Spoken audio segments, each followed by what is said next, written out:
This week's First Chapter Friday is Undercover Latina by Aya de Leon. And this book is a really fast paced action, high adventure, high fun. And the first chapter kind of explains all what it's about. So I'm just going to let it speak for itself. In the beginning, it says, "For Mommy." And then there's a quote. "She wished to find out about this hazardous business of passing, this breaking away from all that was familiar and friendly to take one's chance in another environment, not entirely strange perhaps, but certainly not entirely friendly." Nella Larson, Passing. Chapter 1. A grown man is no match for a teenage girl on a skateboard, even if he's wearing sneakers and athletic gear. We called this guy El Rubio because of his pale blonde hair, and I was supposed to grab the briefcase from him. Then I'd skate the 2 blocks from the hotel lobby to where my parents were waiting in the car, with the car running, and we'd get away clean. El Rubio was suspicious of adults, so Mommy, Poppy, and the other grown-ups were out of the question for this mission. My brother was only 10, so he would attract too much attention. El Rubio would expect parents to be somewhere nearby. Besides, his legs were too short to outrun a grown man. But I'm 14, long-legged, and old enough to be in a lobby by myself. Besides, teenage girls are rarely seen as threats. I flipped through the brochures in the bright hotel lobby. I was wearing long shorts and a touristy Puerto Rico t-shirt, as though my own mother wasn't Puerto Rican. My curly hair was pulled back in a ponytail, and I chewed gum. I had my earbuds in like I was listening to music, but it really was Mommy's voice. "The housekeeper says he's on his way down." I reread the brochure for water skiing. My back was to El Rubio when he exited the elevator. His gaze moved past me and landed on the young man sweeping the marble floor, Hector, a member of our team. Mommy and Poppy were letting me take an active role on a mission, but not without a chaperone. El Rubio walked to the reception desk and asked the clerk to get his briefcase from the safe. I strolled to the other end of the desk, brochure in my hand. El Rubio checked on Hector from time to time. Hector kept sweeping. The clerk came back with the briefcase, and that's when I struck. I leapt forward and grabbed the case just as the clerk was handing it over, and then I raced out through the lobby door. "She's got the case," Hector's voice rang out of my headphones. Made it out clean." I jumped on my skateboard and tore down the hotel driveway. I had nearly gotten to the street when El Rubio came running out after me. He was way behind me, but an unexpected obstacle appeared. 2 men in business suits, overdressed for the muggy San Juan morning, happened to be getting out of a dark vehicle on the sidewalk in my path. They were clearly expecting to go from air-conditioned cars to air-conditioned rooms. "Stop her!" El Rubio yelled to them. They stood up outside the car and cut me off. These guys were with El Rubio? I skidded to a stop on the skateboard. Suits and all, the 2 guys came running toward me. I did an about-face and kicked hard to get the board speeding fast in the other direction. I'd have to circle back to meet my parents. But there was a problem. This new terrain turned from smooth paved roads to the oversized blue cobblestones of old San Juan. On the uneven ground, I wobbled and almost fell. Carajo! I jumped off the skateboard and snatched it up. Now I had the board in one hand and the briefcase in the other. Instead of being a swift teen girl, I was an encumbered teen girl. With both hands full, I couldn't tap the microphone to call in my location to my parents, at least not while I was running. Hector said I'd gotten out clean, but had I? Should I drop the skateboard? No, maybe I'd need it to get away. The men were half a block behind me. My parents were 3 blocks in the other direction. I rushed down the street looking frantically at the bright storefronts for one I could run into. It was early on a Saturday morning. Nothing was open. I passed swim boutiques, souvenir shops, a tattoo parlor, and a bar. The men were gaining. I needed to ditch the board. I glanced over my shoulder and saw that El Rubio, with his sneakers, had pulled ahead of the other 2. By the time I hit the next corner, he was only a car's length behind me. I cut left. Wasn't there a restaurant just down the block? Didn't they serve breakfast? They'd have to be open by now. At least the back door would be open for staff to enter. I prayed it would be as I raced down the alley between stores. El Rubio was getting closer. I didn't dare turn around to see how close. On cobblestones it was too easy to trip, but I could hear his footfalls behind me. Up ahead, I saw the metal gate to the restaurant's back door was open. Yes! But El Rubio was too close. I could hear his breathing. When I slowed to enter the door, he would definitely catch me. I felt his hand brush my ponytail. He tried to grab it, but hadn't quite gotten a hold. Another few steps, and he'd catch me. A few strides before the kitchen door, I flung the skateboard at him, wheels down. As I slowed to a fraction, as I slowed a fraction to run inside the restaurant, I saw El Rubio step on the board and go flying.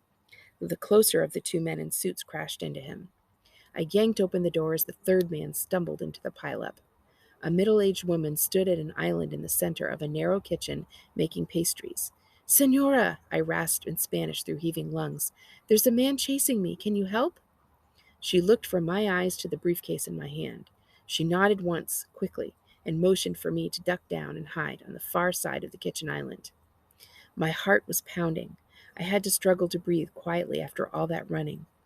I heard the footfalls of a man's dress shoes come through the door. I couldn't see him, but I saw the woman. She was looking into the restaurant as though I had just run past her. "Hey!" she yelled to absolutely no one. "You can't go in there. We're not open yet." The suit guy thundered into the empty restaurant, just as El Rubio and the other man came in. El Rubio was limping, but the two of them rushed in after the first suit. I whispered gracias as I ran out the back door. My skateboard had rolled too far out of reach, so I didn't bother to grab it. I ran down the alley. With my free hand, I hit my phone's mic. "I've got it," I said, "but I hit a snag and I'm lost in old San Juan. Guide me in." I heard a few clicks as I ran to the end of the block. "We've got your location," Mommy said. "Turn left," Poppy said. I heard the sound of a car's motor accelerating. There was a shout behind me, and a backward glance confirmed that the men in suits were in pursuit. I ran to the end of the block. The team's nondescript rental car screeched to a halt. I opened the door and heard a shot ring out. One of the men in suits had a handgun raised and was running toward us. I jumped into the car. The other man was reaching into his shoulder holster. El Rubio came limping out from the alley behind them. Before I had even closed the door, Mommy was gunning the motor. "Andrea," Mommy said, "what the hell happened?" "Two guys," I said. "They cut me off. I couldn't skate." I could barely get the words out. I was so winded. "She's okay, querida," Papi said. "Let her catch her breath." "Put on your seatbelt," Mommy snapped. I leaned back and buckled in, sinking against the soft upholstery. "Where's your skateboard?" my younger brother Carlos said. I used it as a weapon," I said. "You hit him with it?" he asked, eyes wide. "I tripped him," I said. He laughed with delight. We stopped laughing as we heard another shot. A dark sedan was on our tail. "Get down!" Poppy yelled. My brother and I dove toward each other in the back seat. Poppy ducked down in front. Mommy hunched down as she drove, mashing down her wild, dark curls in the upholstery of the front seat. I heard Poppy's muffled voice as he called our handler. "Gerald," he said, "we've got the briefcase, but we're being pursued." "I thought El Rubio was working alone," Mommy said accusingly. "Later," Poppy hissed. Then to Gerald, "Get us out of here." "You're in the subcompact, right?" Gerald asked. "Yes," Poppy said. "Do you have our location?" "I do," Gerald said. "Hang a left at the corner." Mommy swung left, and we all leaned hard with the momentum. "Barbara," Gerald said, "halfway down this block, there's a narrow alley. It's one way, and you'll be going against the traffic. If no one is coming, take a sharp right. In the middle of that block, turn left down another alley, and you'll be going in the proper direction. Your pursuers are likely to get cut off."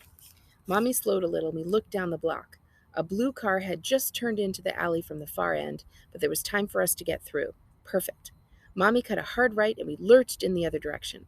The blue car leaned on the horn. Mommy gunned it toward the corner in the middle of the block. Behind us, the sedan turned into the alley with a screech of tires. "Which way?" Mommy asked Gerald. "Left." Mommy swerved left. We lurched again, just missing the oncoming car. Carlos and I weren't ducking now. We watched out the back window for the sedan. The blue car came down past the alley, horn still blaring, brakes shrieking. We heard a crash, but we couldn't see anything. And then the tail of the blue car came into view, then the middle, then the smashed front. The sedan had crashed into the blue car and was pushing it backward across the mouth of the alley. The sedan backed up, crumpled bumper and all, and turned down the alley after us. "They're still in pursuit," Poppy said. "Shoot," Gerald said. "Okay, what are they driving?" Dark sedan, Poppy said. K-car type. Great, Gerald said. Keep going straight. You'll be able to lose them in a block. A shot rang out. They're shooting? Gerald asked. Yes, Mommy said. Gerald, you promised the guy wouldn't be armed. Not the time, Carita, Poppy said. Agreed, Gerald said. At the next corner, you'll be able to lose them. It's blocked off, Poppy said. At the corner, a stubby metal pole stuck up through the middle of the roadway. Your car will fit through, Gerald said. I don't think so, Mommy said. Not without a scratch, Gerald said, but you'll fit if you go up on the sidewalk. Slow a bit to make sure. Go through on the left side. We were barreling toward the pole, the buildings on either side a blur. Get down, kids, Mommy yelled. Carlos and I didn't see the car squeeze through the space with the metal pole, but we heard it, the scrape of metal on metal and against the cement of the building. The door crunched. My window cracked, the glass turning into crumbled squares that looked like sugar candy. We heard the sound of crunch metal on metal when the sedan tried to follow. I brushed crumbs of glass out of my hair. We made it, Carlos said. The other guys crashed into the pole. Gerald, Mommy said, you promised us this would be an easy mission. I'm sorry, Barbara, he said. Our intel said he was working alone. We were all sitting up now, watching out the back of the car as tourists and workers gaped at the crashed vehicle behind us. When I agreed to bring my family into this life, I had one rule, Mommy said. I knew this tone of voice. She was getting ready to go on a rant. Barbara, Poppy said, we all know you're upset, but can we please debrief the details later? Mommy took a breath. I'd like to debrief as soon as you can extract us, she said through clenched teeth. The team's on their way, Gerald said. 20 minutes later, we were in a helicopter, flying over San Juan to the airport. I still had the briefcase in my hand. In our family, there's a before and after. Carlos is too young to remember, but when I was 5, Mommy and Poppy sat me down. They told me we'd be leaving Washington, D.C., where we'd always lived, and moving around for a while for Poppy's job. I'd be homeschooled, which was great. I was not a big fan of school. The only bad part was that I missed my best friend, Lucia. At first, we would video call, but what do kindergartners have to talk about? We couldn't play together on video. Soon enough, that dropped off. Over the next 2 years, my family lived in 6 cities. It's hard to make friends when you move a lot. It's almost impossible when you're also homeschooled. I was always out of sync with kids my age. When we finally settled in Los Angeles, I was used to being with just my family. Mommy taught me and Carlos. There were neighborhood children I played with sometimes. We'd get invited to birthday parties or the occasional cookout, but mostly we kept to ourselves. Books became my best friends.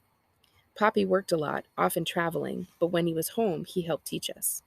When Carlos was 5 and I was 9, Mommy started working too. Our parents took turns going out of town. It was like living in 2 different families. Mommy was the one you wanted on duty if you were bored. She came up with a million things to do. She did amazing crafts or helped us put on elaborate performances. Poppy was the one you wanted on duty if you did something to get in trouble. Like if you were going to break the rules and skateboard in the house and break the lamp, do that while Poppy was home. You did not want to get on the wrong side of Mommy's temper. Then, 2 years ago, they sat me and Carlos down. They said the whole family was going to start traveling together. For 6 months, we hung out in hotels in different countries.